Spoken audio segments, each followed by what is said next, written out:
السلام علیکم۔ ایسی چمکتی چیزیں، رنگ برنگی لائٹیں، مصنوعی لوگ، مصنوعی ہنسی والے، مصنوعی کھانے، ہر چیز کیمیکل سپرے والی، اور تمہارا بچنا محال ہوگا۔ اے مومن، کلمہ کلام اسی لیے آیا ہے، تیسرا کلمہ پڑھو گے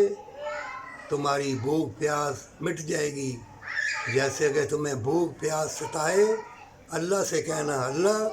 میرا جسم جان، میرا معدہ مجھے بھوک پیاس سے ستائے نا،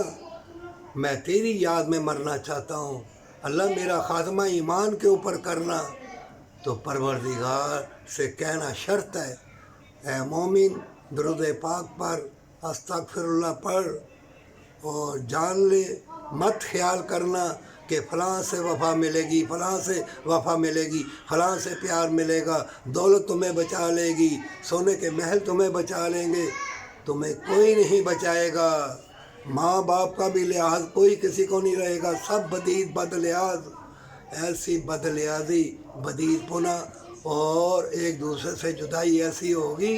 سب خود پسند ہو جائیں گے، میں ہوں۔ اور یہ ایسی دنیا میں جنگ، اور کھانے پینے والی چیزیں زہر، اور پھر موت سے پہلے موت، اس سے پہلے کہ موت تمہارے سر پہ ناچ رہی ہے، اس سے پہلے کہ اللہ تعالیٰ اپنی رحمت تم سب سے ہٹا لے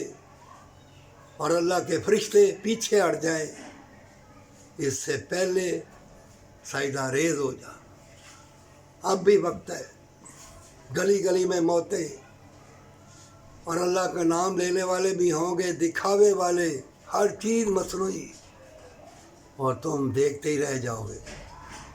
کوئی پیار ویار نہ ہوگا، ہر چیز مصنوعی۔ اے مومن،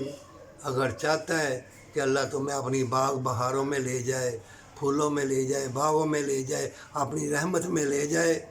تو اللہ سے قول و اقرار کر لے، اور چاہے کسی مذہب کا بھی ہو، تو دعا کرنا کہ اللہ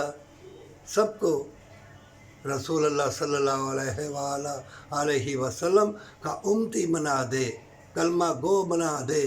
ایمان دل میں زندہ اللہ کر دے۔ اے ایمان والے بننا، تم صرف اسلام میں داخل ہو گئے ہو، ایمان تمہارے دل میں نہیں ہے، کیونکہ ایسا شہود بھی چھا جائے گا، اور ایسی چمک دمک آئے گی، انسان نہ رہے گا، پیار نہ رہے گا،